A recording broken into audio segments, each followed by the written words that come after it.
évidemment, t'es venu au monde à Machouiats ou proche de Machouiats, puis ton enfance ici, ça peut ressembler à quoi, par exemple, par rapport à ce que tu as connu de la culture des Premières Nations, des Pequot-Nutch, tes contacts avec les gens de la communauté ici, de mémoire? De mémoire, oui, je suis née ici. Je suis restée ici jusqu'à 18 ans, jusqu'au temps que mes études secondaires soient terminées. J'ai étudié à Robertval, ici à Mastoyat aussi, c'est sûr, pour l'école primaire. Ici, c'est chez nous, c'est vraiment la base de ce que je suis. Euh, Quand j'étais jeune, on allait peu en territoire à l'extérieur. Je sais que dans ma famille, il était vraiment établi à Mastoyat. Comme ça, nous autres, notre territoire était à l'intérieur, comme tous nos contacts avec la forêt de proximité, avec le lac surtout, parce que le lac, pour nous, euh, chaque week-end, c'était l'été, les grandes promenades en canot, c'était la pêche, c'était embarquer toute la famille dans le canot et faire quelques kilomètres pour aller camper. Papa montait la tente, puis on s'installait pour plusieurs semaines sur le bord du bois. C'était à ce moment-là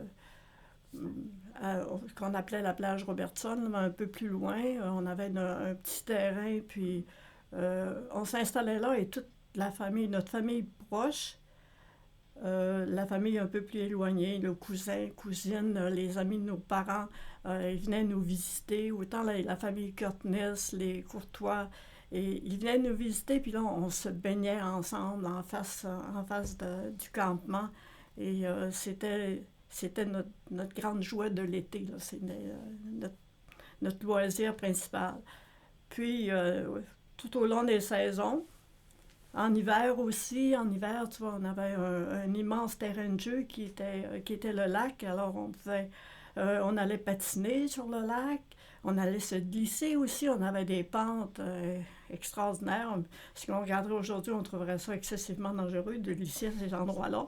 Parce en face de chez mes parents, il y avait. C'était le cran. On prenait des glissades incroyables jusque sur le lac. C'était peut-être dangereux, peut-être, mais c'est pas grave. Personne n'est mort de ces glissades extraordinaires-là. Maintenant, c'est des accès qui sont plus possibles, malheureusement. Puis, oui, c'était toujours à proximité du lac. C'était notre lieu, nos lieux de jeu, c'était le lieu des rencontres, c'était l'école aussi, c'était partir de notre petite maison sur le bord du lac, puis monter à tous les jours à l'école, traverser la voie ferrée et se faire des petites chicanes, puis avoir des alliés. Moi, ma principale alliée, ça a toujours été Lina Courtois, qui était comme ma protectrice. Là. Lina était quand même assez costaude et j'avais pas peur quand j'étais avec elle. L'intimidation, ça n'existait pas autour de moi parce que je me sentais en sécurité. Mais ça a été une époque vraiment très. Je pense qu'elle était heureuse aussi. Puis ça a été une époque aussi où j'ai vécu beaucoup dans la maison de mes grands-parents.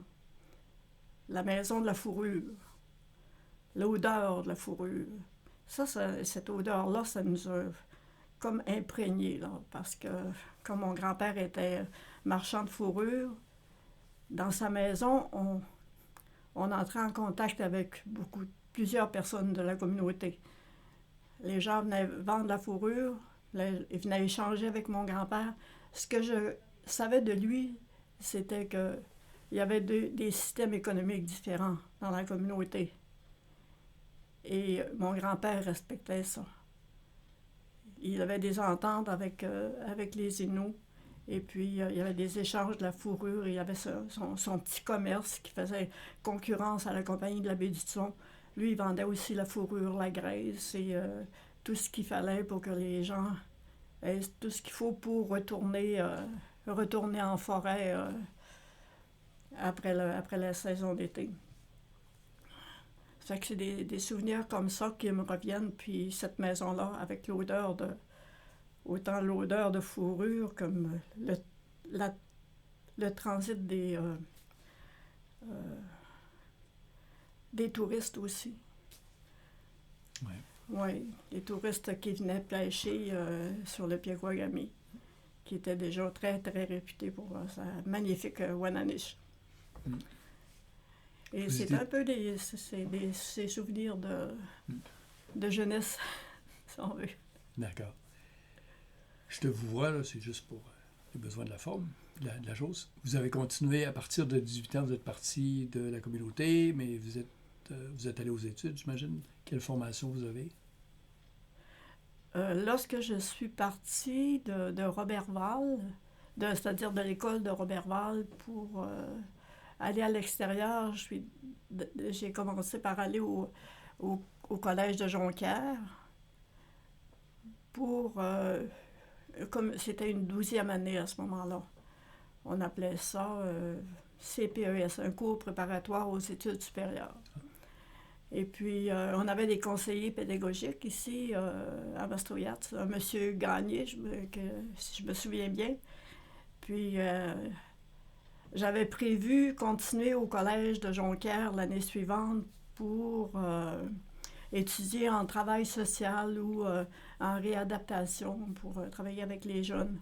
Parce que dans ma tête, il y avait juste une chose qu'il fallait que je refasse, c'est de pouvoir me prendre une formation puis revenir à Mastroiat par la suite pour travailler pour les nôtres, pour travailler chez nous. Mais j'avais essayé entre-temps, quand j'étais au secondaire, j'avais essayé l'enseignement. J'ai remplacé ma tante Madeleine une journée. Ma tante Madeleine, qui était professeure en première année, je l'ai remplacée une journée qui a été excessivement longue. Je m'en souviens encore, c'est la journée la plus longue de ma vie. Et gérer la classe de première année, non, c'était trop difficile pour moi. J'ai dit, oh non, l'enseignement, c'est pas pour moi. Puis, j'ai essayé aussi de travailler avec, à ce moment-là, c'était la gare de l'Évêque, au dispensaire. J'ai dit, je vais aller voir, peut-être que j'aimerais être infirmière. Alors, cette expérience-là, oh non plus. J'ai compris assez rapidement que c'était pas pour moi non plus. Okay. J'admirais beaucoup ces professions-là. J'admirais les personnes qui réussissaient à passer à travers la formation et travailler dans ces domaines-là, mais moi, c'était pas pour moi. Donc, après le CPES, le conseiller pédagogique ici me dit « Lise, tu peux aller à l'université tout de suite, là. Il dit, fais une demande à l'Université de Montréal, tu peux rentrer tout de suite, puis continuer une formation dans un domaine que tu préfères. » J'avais regardé pour les sciences humaines, ça m'intéressait. Et puis, il fallait que je rentre donc, à l'Université de Montréal. C'était arrivé à Montréal à 18-19 ans. C'était tout un choc culturel, si on veut. Et le plus beau choc, parce qu'il y en a des beaux aussi, en circulant vers l'université, ben, j'ai rencontré un jeune homme qui avait un sourire extraordinaire. Et avec notre historique de dentiste arracheur de dents à Mastroiat, des sourires naturels aussi beaux. Moi, je ne connaissais pas tellement ça. Je suis tombée sous son charme. Et cette année-là, je suis allée à des cours à l'Université de Montréal, mais je n'ai pas appris grand-chose à l'université. C'est maintenant que c'est à l'Université de la vie qu'on a beaucoup appris, mon nouveau copain et moi. Et c'est ça, c'était l'année de l'Expo 67. Donc, quelle découverte à faire à la Terre des Hommes. Et puis, mon conjoint actuel, qui était celui que j'ai rencontré dans les escaliers mobiles de l'Université de Montréal, eh bien, on n'a pas réussi notre année scolaire. Notre première année universitaire, ni un ni l'autre. Donc, Moi, je suis revenue par la suite au Collège de Jonquière pour commencer une formation en éducation spécialisée. Mais j'étais, au point de vue émotif, peut-être un peu plus fragile. Et il y a un médecin qui m'avait dit, écoute, je pense que tu pourrais regarder pour avoir un travail qui te demande moins émotivement. Parce que tu as l'air pas mal fragile. OK. Fait que j'ai fait un raccourci, j'ai pris un cours de secrétaire à l'Institut Barthes à Québec. Et puis j'ai travaillé quelques années avant d'avoir les enfants, le mariage et tout. Et je suis revenue aux études plusieurs années plus tard. On pourrait y revenir. À quel moment vous avez senti que la communauté pouvait avoir besoin de vos services, ou à quel moment vous êtes rendu compte que vous pouviez être importante pour la communauté? Parce que c'est un peu ça qui vous a ramené dans le coin. Si on en revient par exemple au musée ou à la Société d'histoire d'archéologie, il y a un intérêt à un moment donné, il y a un clic qui s'est fait, j'imagine? Ou si c'est resté en permanence dans ta tête, dans votre tête de revenir. De revenir puis d'apporter quelque chose à la communauté. Ce qui m'a ramené principalement, c'est le sentiment d'injustice. Okay. C'est qu'on vivait à ce moment-là l'exclusion par le mariage avec un non autochtone. Donc, il fallait... on sentait le besoin de se réunir davantage, de recréer, peut-être de reconstruire une unité.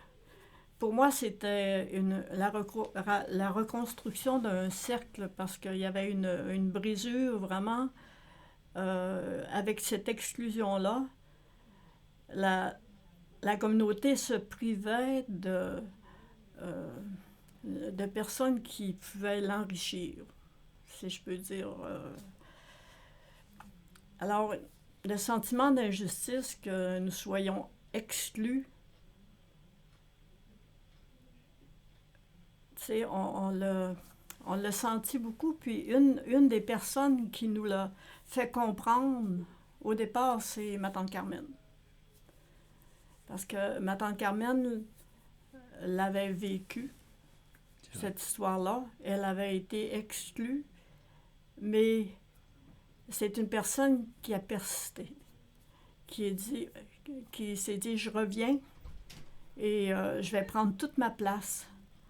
Ça n'a pas été facile pour elle, mais elle a eu des expériences à l'extérieur. Elle a vécu quelques années aux États-Unis. Puis là-bas, elle a vu des belles choses créées par des Autochtones. Puis elle se disait, je vais revenir chez nous. Mais ce que chez nous, les personnes créent, là, c'est magnifique.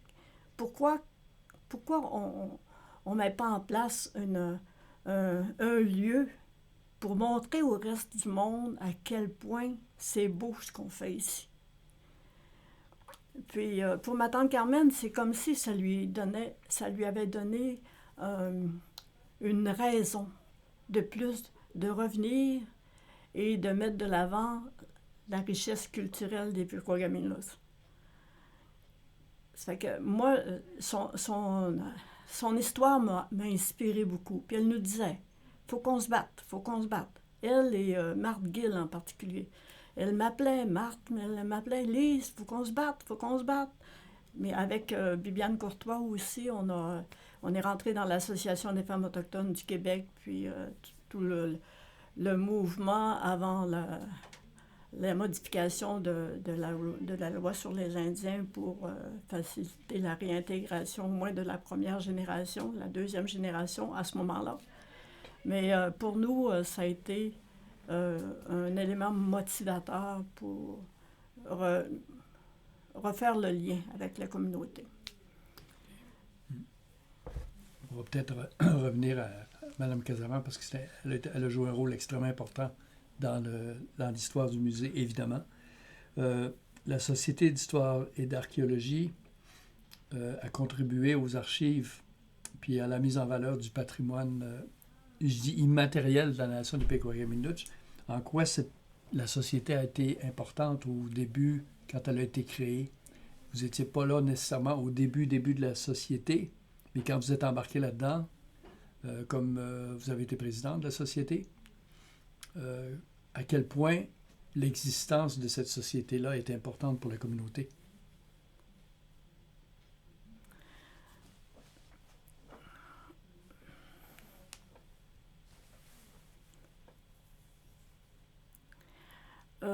La société a permis la création du musée.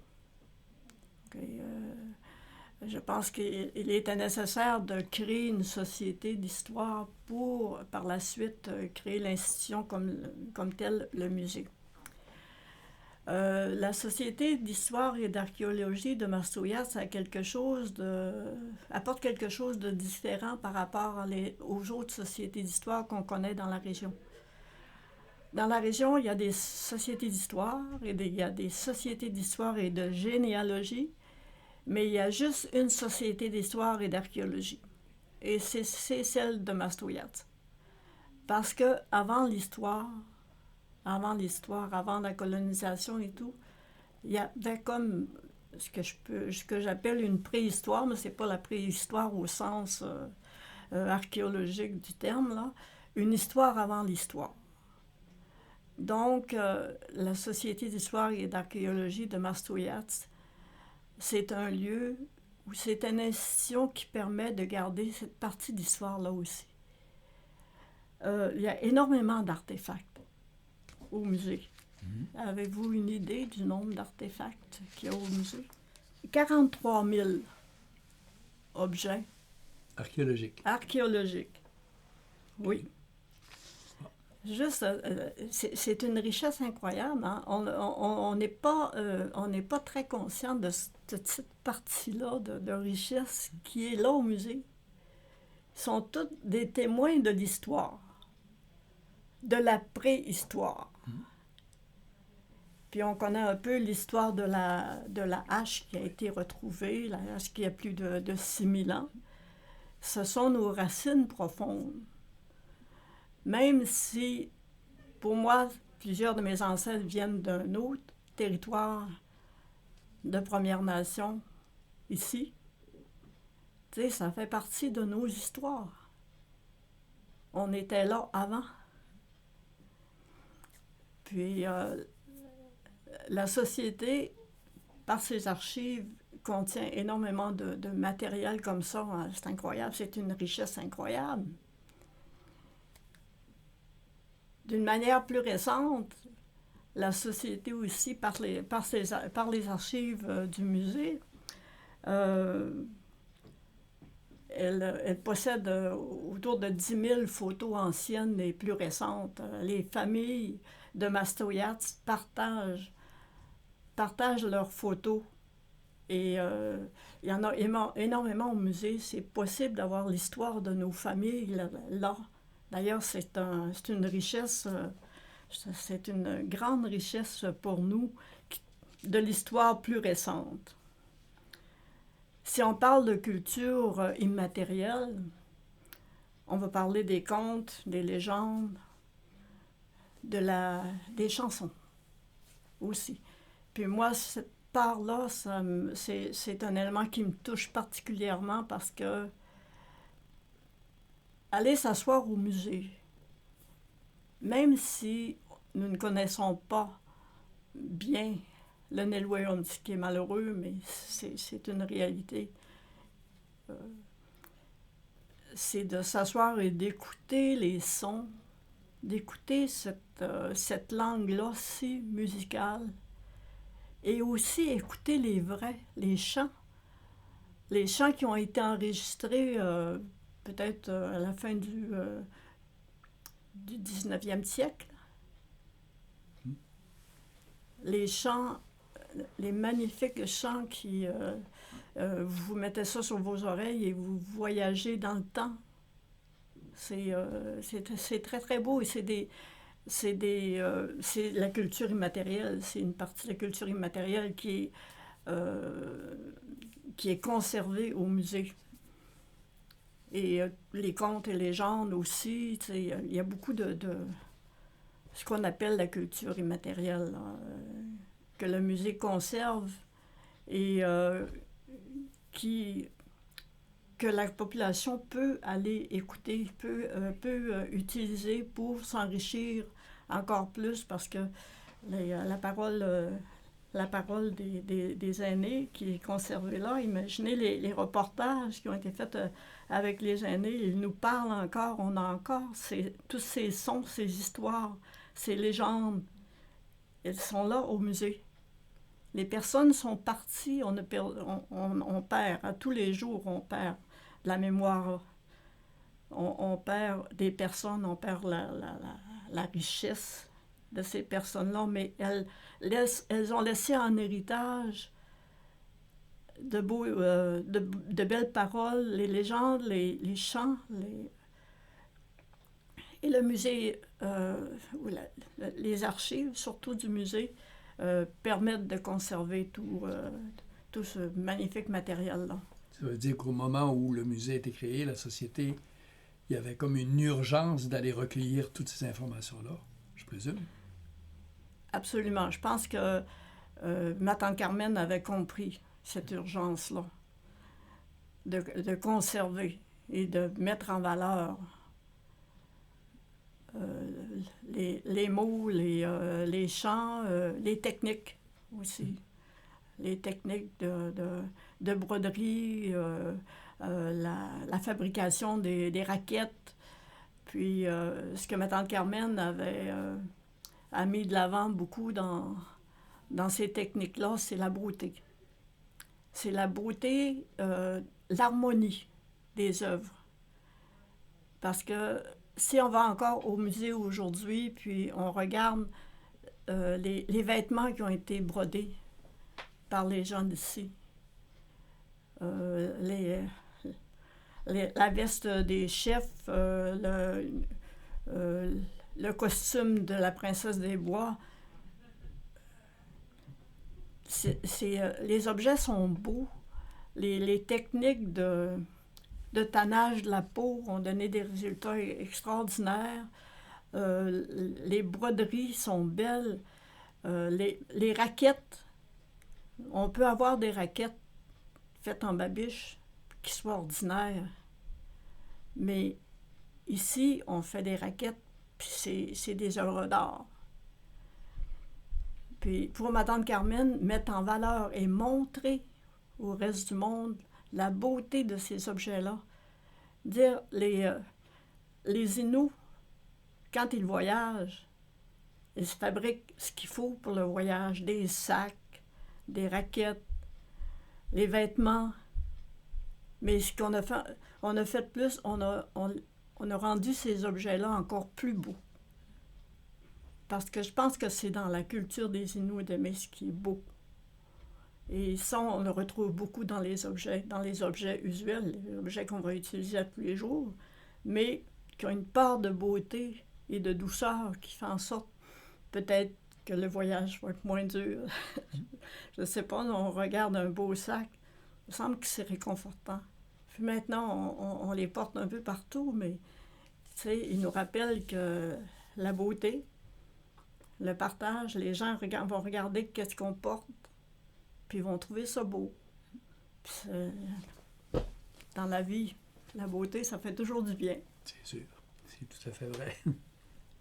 On peut penser aux mocassins, aux mitaines, oui. Tout ça, plein d'objets. Il y a justement eu un projet au début, avant même que le musée soit monté, projet probablement initié par la société, de femmes qui fabriquaient justement ces œuvres-là.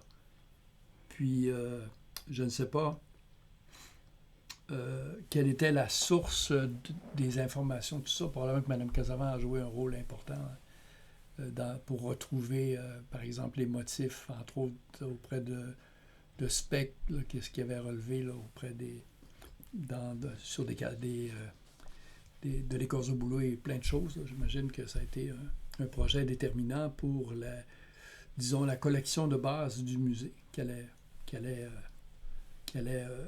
être mise au monde quelques années, quelques mois plus tard. Ces objets-là, est-ce que vous avez souvenance de qui les avait fabriqués, par exemple? Qui avait fabriqué les beaux objets, les premiers beaux objets? Quels artisans? Quels artisanes? Mais je me souviens en particulier, on ne met jamais assez de l'avant les personnes qui sont à proximité.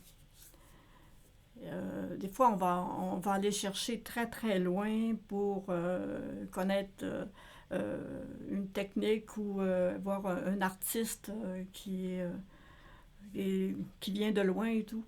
Mais pour ma tante Carmen, ses premiers artisans, c'était ses voisins. Okay. Monsieur Jean-Baptiste. Monsieur Jean-Baptiste Bégin et Madame Juliette Curtness. Et je les revois encore assis. Ma tante Carmen est assise à côté d'eux. Elle les regarde travailler. Monsieur Jean-Baptiste qui fait des raquettes avec sa belle babiche très fine, fait les motifs à l'intérieur de sa raquette. Et Madame Juliette qui brode. À ce moment-là, on disait flasé. Je ne sais pas d'où vient le terme flasé, mais à un moment, on disait Juliette, elle flase. Donc, avec son aiguille, elle brodait sur le cuir d'ornial. Et pour ma tante Carmen, c'est comme ses premiers artisans plus proches. Puis par la suite, Madame Manigouche, Catherine, Bernadette Raphaël, qui est encore avec nous, c'est une richesse incroyable. Et plusieurs artisanes et artisans de la communauté ont rapidement créé une espèce de petit réseau d'artisans autour d'elle. Et puis, elle a dit, il ne faut pas que ça se perde. Comme ça, rapidement, on a mis des cours. Je me souviens que ma mère a suivi des cours pour apprendre à broder parce que ma mère, c'était une commerçante d'abord. Elle avait son magasin général et le bureau de poste.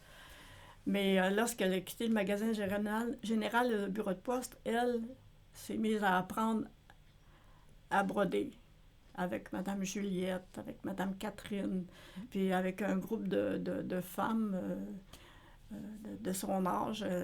Comme ça, elle allait s'asseoir aussi dans les locaux au vieux presbytère, puis elles brodaient ensemble. Et les techniques se sont conservées et maintenant, de plus en plus, il y a des jeunes qui brodent, qui font du perlage et qui s'identifient beaucoup avec les différents objets aussi, qui créent des entreprises et autour de ça, surtout la beauté de tous ces objets-là qui sont utiles, mais qui rendent la vie encore plus belle par la création des artisans. Puis ces objets-là, initialement, ce n'étaient pas des objets pour vendre. C'était vraiment pour créer une collection qui allait servir de base au musée, c'est bien ça? Oui, à l'origine, c'était d'abord pour rendre des objets utiles plus beaux, je pense, à partir de ça. Mais par la suite, ils ont créé une collection, effectivement, une collection d'objets pour les exposer, pour montrer.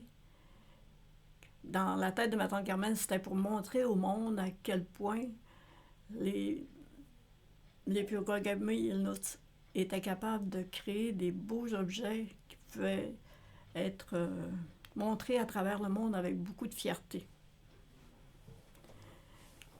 Puis c'est sûr que par la suite, il y a des artistes aussi qui sont greffés, qui ont commencé à s'exprimer par la peinture. La sculpture aussi. La sculpture à Mastroianni, ça tient un rôle très, très important aussi. Il y a des objets au musée, mais tous les objets qui sont dans l'église de Mastroianni aussi.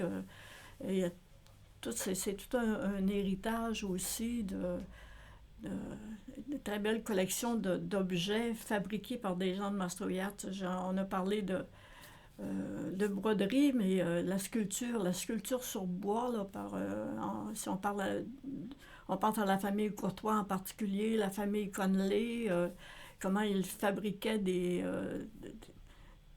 différents objets en bois qui étaient très, très représentatifs aussi pour la communauté de...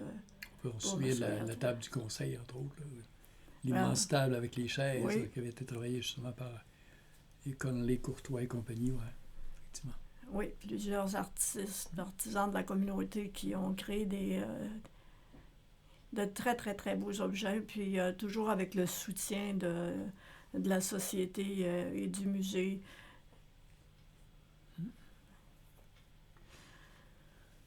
Te souviens-tu des relations qu'il pouvait y avoir entre la Société d'histoire d'archéologie et le Conseil de vente, par exemple? Est-ce qu'il y avait des bonnes relations? Est-ce qu'il y avait une ouverture qui était manifeste de la part des élus, par exemple?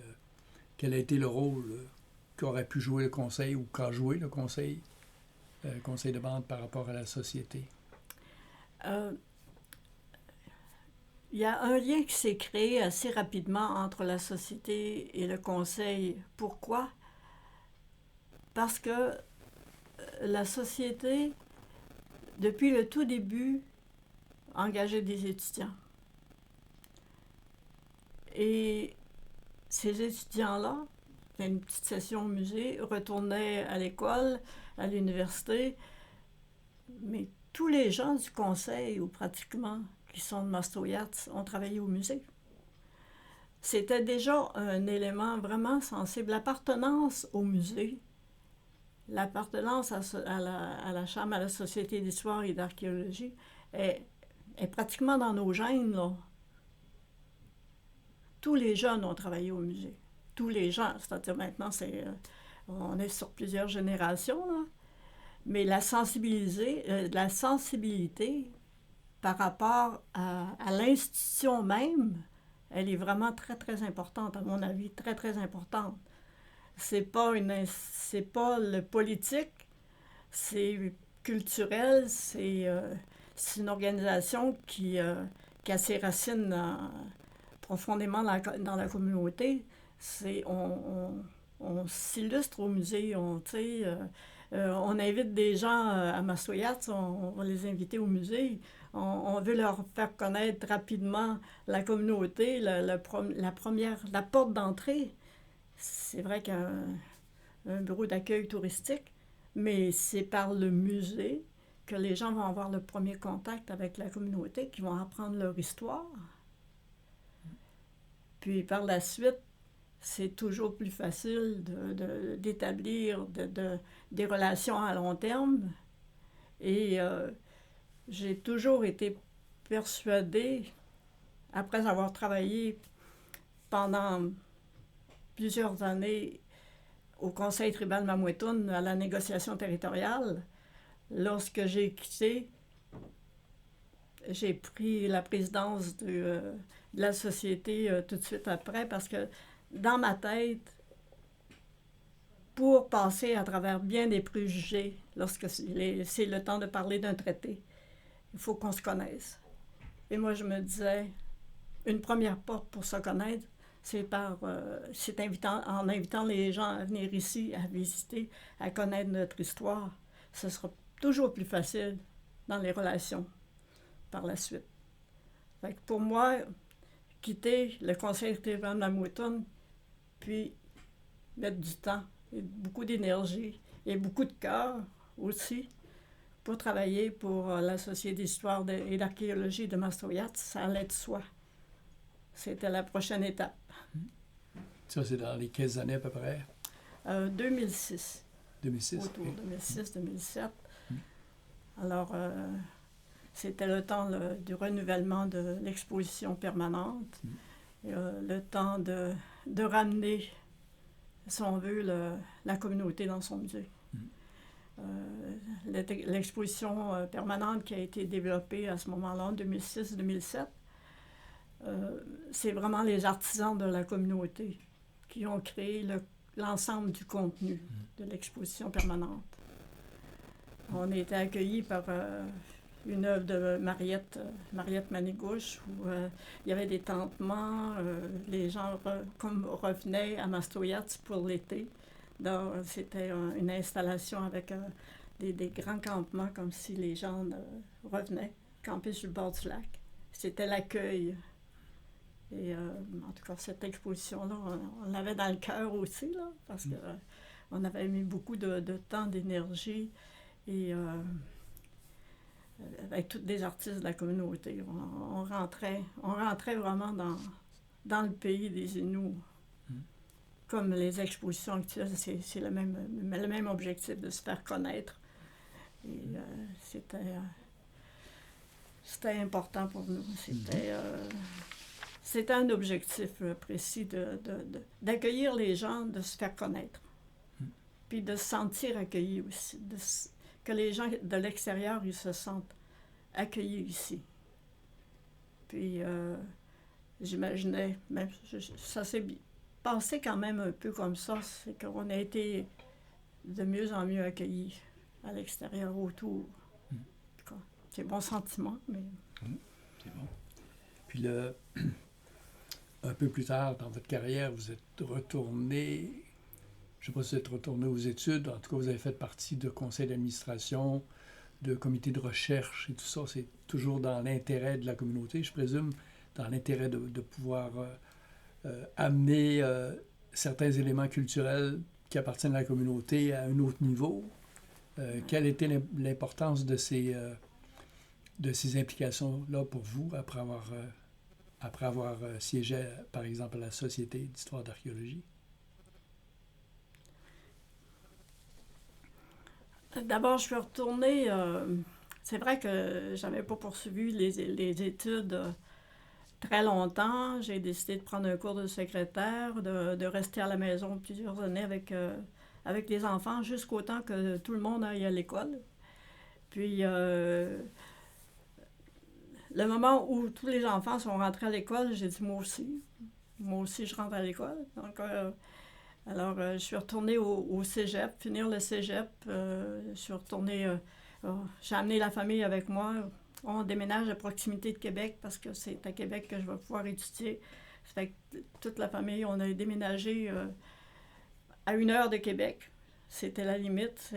On a déménagé à Plessisville, donc je suis allée à l'université faire un baccalauréat en sciences politiques, puis une maîtrise en sciences politiques aussi, avec des cours en anthropologie, beaucoup de cours en anthropologie, en droit. Mais ce que j'avais besoin, c'était de connaître le système qui, à un moment donné, nous a exclus. Comment ça se fait qu'un système qui se dit démocratique, juste et tout, il fait en sorte que des personnes soient complètement exclues, comme c'était le cas pour les femmes autochtones qui épousaient des noms non autochtones à ce moment-là. Mais comme ça, les études, ça m'a amené à comprendre le système politique.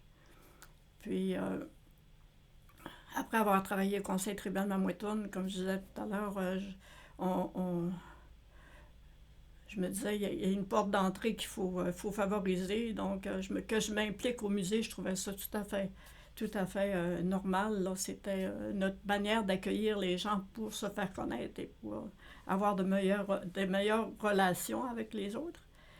Et par la suite, toujours dans cette idée de sensibiliser le monde en général, là, de la situation des Autochtones et des espèces d'exclusion, j'ai été au conseil d'administration du Conseil de presse du Québec. J'ai été au comité de plainte et à la commission d'appel au conseil de presse parce que je trouvais...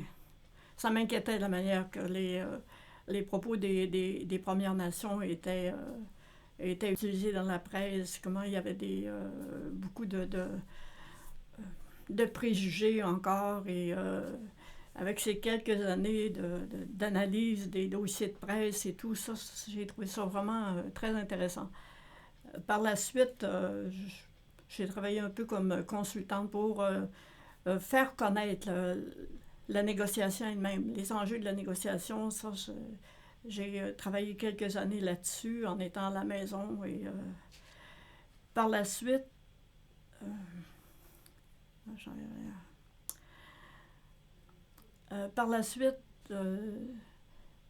suis rentrée sur un comité d'éthique à l'Université du Québec à Chicoutimi, d'analyse des projets de recherche. Et il y a souvent des projets de recherche comme ça que des chercheurs adressaient dans des communautés autochtones.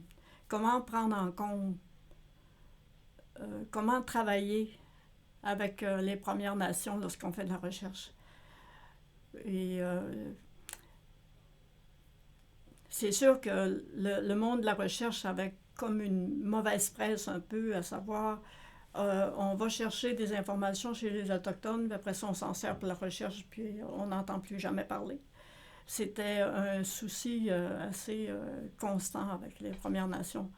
Ça fait que moi, pendant quelques années, j'étais au comité d'éthique à l'Université du Québec à Chicoutimi, travailler sur l'évaluation des projets de recherche pour s'assurer que les personnes des Premières Nations étaient bien respectées dans la démarche de recherche. Par la suite, il s'est développé des principes de participation, en tout cas, s'assurer que les Premières Nations étaient bien respectées dans les recherches et que ce qui était récolté revenait aux Premières Nations, revenait pour être vraiment utile. Pas juste une recherche pour rechercher. Là. Quoique la recherche fondamentale et libre, c'est vraiment très important aussi. Mais s'assurer qu'en fin de compte, tout ce qui était récolté, ça pouvait servir pour le développement des Premières Nations. Est-ce que c'était le cas? Est-ce que ça revenait dans la communauté? Ça revient de plus en plus. OK. Et il y a quelque temps, on faisait des recherches sur les Premières Nations. Puis ce qui se passe de plus en plus, c'est que maintenant on fait des recherches pour les Premières Nations et ce sont des gens des Premières Nations qui de plus en plus font les recherches. C'est une nuance importante. Oui, parce que de plus en plus les jeunes vont à l'université, ils développent des projets de recherche aussi, puis en lien avec ce qu'ils sont. Donc, c'est toute une part importante de la recherche qui se développe par les Premières Nations. Et puis, dans le cadre de ça, à un moment donné, j'ai un appel où on me dit, bon, écoute, est-ce que tu serais intéressé à faire partie du conseil d'administration du Fonds de recherche du Québec Société et Culture? Ah. Puis, j'ai été surprise un peu d'avoir une telle demande. J'ai dit, je vais m'informer, voir qu'est-ce que c'est exactement. Puis j'ai dit, qui m'a proposé? Ah, là, on n'avait pas de réponse pour moi. Avec le temps, j'ai regardé ça, j'ai dit, bon, des chercheurs que je connais, et j'ai pensé à Elizabeth Kane. Elizabeth Kane, c'est la fondatrice de la boîte Rouge-Visp.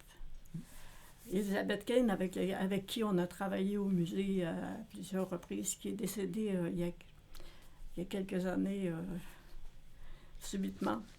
Et c'était une chercheuse. Elisabeth était une Wendat. Et elle avait une approche tellement respectueuse dans son travail. Et pour nous, c'était une ressource vraiment importante. Là. Et je crois que c'est Elisabeth qui avait proposé mon nom pour faire partie du conseil d'administration du Fonds de recherche. Si j'ai eu une petite contribution, ben c'est sûr que je suis là en tant que Lise Gill. Je suis une membre indépendante au Fonds de recherche, au conseil d'administration, Je suis membre indépendante parce que je ne suis pas une chercheuse. Mais c'est sûr que la dimension des Premières Nations, je ne peux pas faire autrement que de la porter. Et si j'ai une petite contribution, c'est sur la reconnaissance des savoirs des Premières Nations par la communauté de la recherche.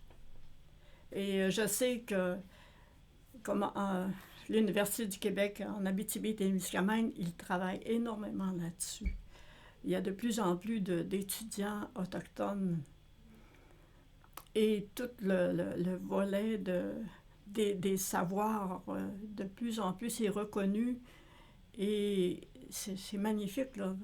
Tu sais, on n'a plus... On regarde les sciences, on regarde la science, puis on regarde les savoirs et l'ensemble. Quelle richesse de connaissances. Et pour moi, si j'ai pu contribuer à ma manière à apporter la nécessité de prendre en considération le savoir des Premières Nations au même titre que les sciences et bâtir ensemble pour un avenir meilleur, pour tout le monde. Il n'y a pas un savoir qui est plus grand que l'autre, mais c'est de mettre ça ensemble.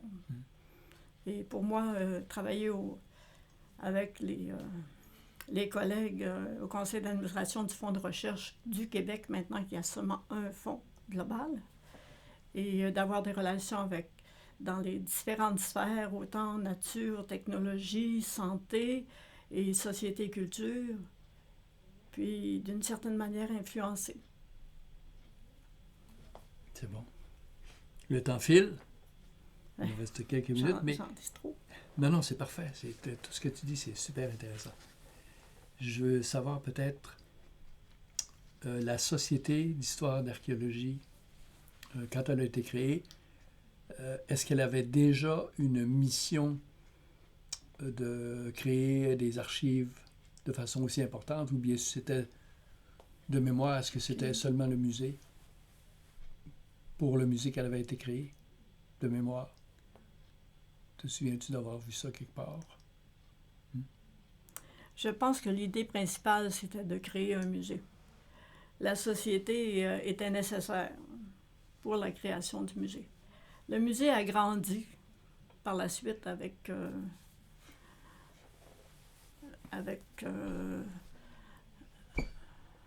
en élargissant, si on veut, les autres aspects comme les archives. Comme les archives se sont développées par la suite. Mais je pense que l'idée première, c'était de créer un lieu pour montrer ce qui est beau. Un premier. Après ça, c'est venu. Presque naturellement. Presque naturellement. Puis je pense qu'au tout début, il y a eu beaucoup les recherches archéologiques. Un lieu, peut-être rechercher un lieu pour pouvoir garder ces objets-là, garder ce fil-là de l'histoire, de la préhistoire. Avec le temps, il y a des installations plus importantes qui ont été faites autour du musée pour avoir les bons lieux pour conserver. Puis un peu plus tard est venue la volonté, si on veut, des personnes de conserver leur patrimoine familial. Au lieu de garder les photos chez nous, en les déposant au musée, on est sûr qu'ils sont bien conservés, qu'ils sont accessibles, que si nos enfants ne sont pas intéressés, peut-être que nos petits-enfants vont être intéressés à les consulter, à aller voir l'histoire de leur famille. Puis par la suite, il y a, comme je pense en particulier à ce que M. Curtness, Édouard Curtness, toutes ces archives qu'il a déposées au musée. Je pense à M. Moreau, qui au tout début, qui est un archéologue, qui au tout début travaillait avec ma tante Carmen. Je pense qu'il y a eu des expéditions en archéologie au lac Chauchouane en particulier. Je ne sais pas, peut-être les années 80, dans les années 80. Puis, j'ai perdu le fil. Il impliquait d'ailleurs des membres de la communauté pour ces recherches-là. On pense à Lise Germain, Jeanne-Mance Germain, Marco Collin, entre autres, qui ont fait des recherches justement au lac Achomouchouane, supervisées par l'Université du Québec à Chicoutimi. Oui, c'est sûr que la collaboration avec l'Université du Québec à Chicoutimi, avec surtout les chercheurs en archéologie, puis je pense à Elisabeth Kane aussi, qui était de l'Université du Québec à Chicoutimi.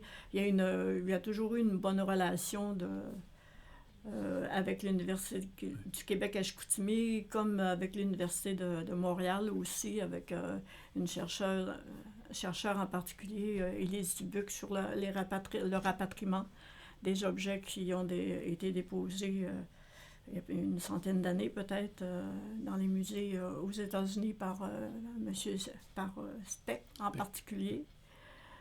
Puis, quelle place que je suis rendue? Tu étais rendue à... Je demandais, en fait, si la société développait en parallèle son centre d'archives, c'est comme venu naturellement, après avoir lancé l'idée de créer un musée pour conserver les objets, puis reproduire les objets, mais naturellement, le centre d'archives s'est construit. Quelle importance que revêt le centre d'archives aujourd'hui, par exemple, pour la communauté?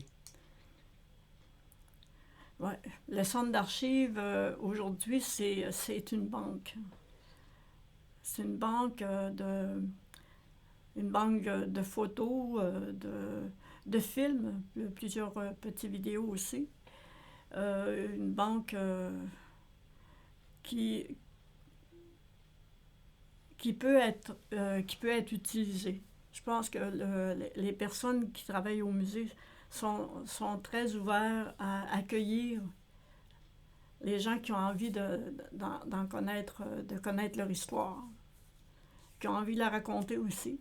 Je pense à une section en particulier dans le musée actuellement, c'est le tableau qui est à gauche lorsqu'on arrive, et il y a des photos de personnes des différentes familles. Et à plusieurs reprises, on a demandé aux gens, racontez-nous l'histoire de votre famille. À partir d'une photo, dites-nous qui est cette personne, qu'est-ce qu'elle faisait. Moi, malheureusement, je trouve que c'est pas assez utilisé, là. On peut prendre le temps à partir d'une photo, ah oui, je me souviens de cette personne-là, qu'est-ce qu'elle faisait en particulier, à quelle place elle habitait dans la communauté, qu'est-ce qu'elle nous racontait. C'est toute une richesse qu'on possède individuellement. Les connaissances, les gens qu'on connaît de la communauté, ils ont toute une partie de notre histoire, puis c'est important de la raconter. Puis le musée, puis le centre d'archives, il est là pour accueillir tout ça, puis pour le partager maintenant avec nous, mais le partager aussi pour le futur. Et notre histoire est magnifique. Il faut pas la minimiser. Elle est grande. C'est une belle histoire. Bon, puis le musée nous permet de la conserver, de la raconter, de la partager. C'est essentiel. Voilà. Ça complète pas mal ce qu'on avait dit. Y a-t-il des choses que tu voudrais rajouter de ton cru? Combien qu'il y a d'objets ethnohistoriques au musée? De documents? Objets ethnohistoriques. 2300. OK. Tu disais tantôt archéologique, tu disais 43 000? Archéologique, 43 000, je t'ai dit. Il y a 10 000 photos.